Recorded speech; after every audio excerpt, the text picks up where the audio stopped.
Welcome back! Clearly this is not my apartment. I'm currently home, which means a lot of hanging out with family and eating way too much, playing with my little niece. If you're following me on Snapchat, Instagram, Twitter, I already apologize for the influx of pictures with Gemma. It's just that she's so damn cute. See? Look at her.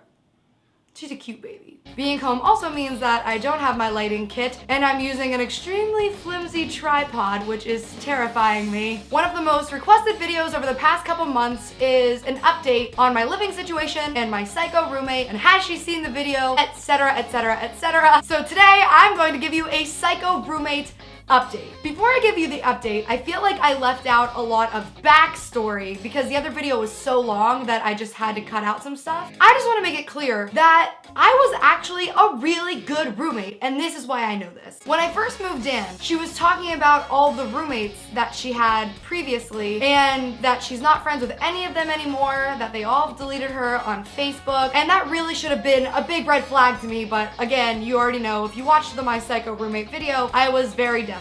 Also, there were multiple occasions where she came up to me out of nowhere, gave me a huge hug, and thanked me for being the best roommate she ever had, and how she felt like we were actually friends, and that I was the best person she's ever lived with. Also, her boyfriend came up to me and he said, "Thank you so much for staying so long. Thank God for you." Again, insinuating that this girl just could not keep a roommate.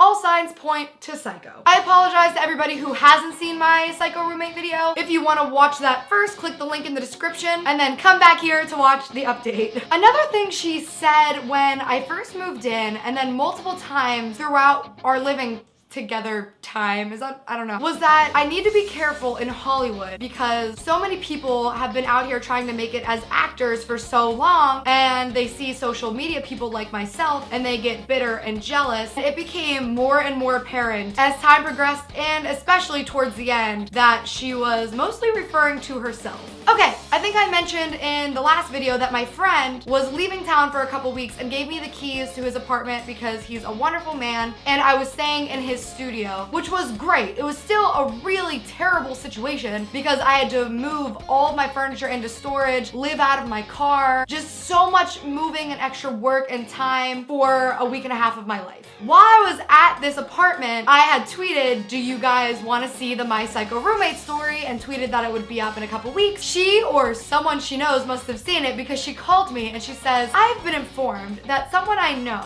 was on your Twitter and that you were planning on releasing a video about your roommate." And I said, "Yeah, do you not know what I do for a living?" This is so overexposed. Hold on one sec. The lighting changed like halfway through and I don't know how to fix it. Is this what the Pilgrims felt like? Anyways, I get this call about this video. She says that she's aware that I'm posting a video, and she said, "You can't do that." And I literally laughed, and I was like, "Yes, the fuck I can." And then she told me that it was illegal for all of these reasons that she was trying to say that they were illegal, and I said, "Listen, girl, I didn't say your name. There's literally no way that this can come back to me in a negative way. For all these people know, I'm making up a hypothetical story about a theoretical roommate, and this is all in my imagination. What you're saying will never hold up in a court of law." She said, "I have a detective on the case." Bitch, there is no need for an investigation. I tweeted that I was posting a video, and I am posting a video. There's no need to hire a detective to do some type of dirty work to find out the facts. I'm telling you the facts right now on my Twitter. A detective. She thought that she needed a detective.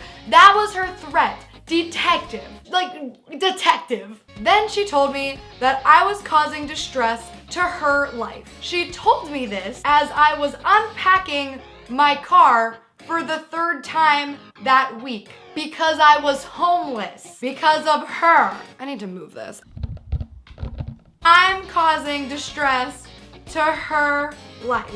I'm just gonna let that sink in. I don't feel that I need to go into an explanation of why that's awesome. Then she told me that I was being a bully, and I said, "No, I am not being a bully." And she said, "Yes, you are. You're being a bully, and you're sending a bad message to all of your young, impressionable fans that being a bully is okay, and that I do all of this work to combat bullying and speak out against bullying." But no, I wasn't being a bully. See, she was under the impression that I was making this video just to hurt her. Honestly, I didn't think she'd see it. I don't know who was stalking my Twitter, but she doesn't use Twitter like that. She always told me she doesn't watch my YouTube videos. I was making the video because it was a good story, and I like to give you guys good stories. Then she goes into this tangent of how I'm just really inconsiderate and I don't care about anybody but myself, and she brought up the parking situation.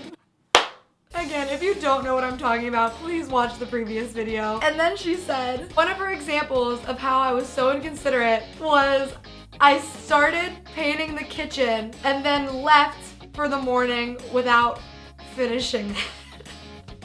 The kitchen that she had half painted for a year. And by the way, I forgot that that kitchen was in my New Beginnings YouTube video. So if you haven't seen that video, that's the kitchen. I'll link that below as well. So yeah, she's a psychopath. The whole conversation lasted like legitimately a half an hour of me just laughing at her, but that was the gist of it. As for me, I am now living in an apartment I absolutely love by myself. I was going to do an apartment tour, but I didn't know if it was something that you would like to see. Plus my apartment's so small, it might end up being a vine.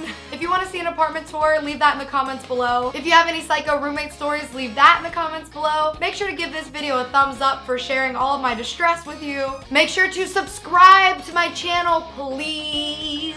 Honestly, the whole situation was a huge blessing in disguise. I got out of a really shitty living situation and into an apartment that I absolutely love, living by myself, which I was so ready for. And I got a really funny story to tell you guys. Everything happens for a reason. And it's time for Showstopper of the Week. This week's showstopper is... I don't think that was a drum roll sound. Tom Williams! Yay! Tom is somebody who I'm always seeing him pop up in my newsfeed. He's always in my live broadcasts. He's always liking, revining, favoriting. He's always in the comment section. He's always liking my YouTube videos. He's always sharing my YouTube videos, which I really appreciate so much. Pretty much he just supports me in every way that he can, and that makes him Showstopper of the Week. So go ahead and give him a round of applause and a follow. Please do not be discouraged if you are not Showstopper of the Week. If you feel like you do all of these things and I haven't noticed, I have a very long list of showstoppers to shout out in my laptop, and I'm finding new names every single day. So if you want a shout out in one of my YouTube videos, just make sure you're following me on all of my social media. You're liking, you're favoriting, you're retweeting, you're revining. Just make your presence known.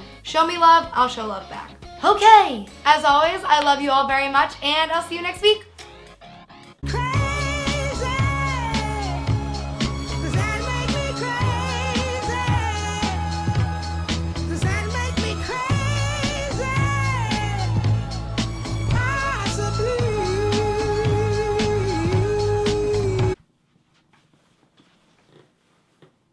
What is happening?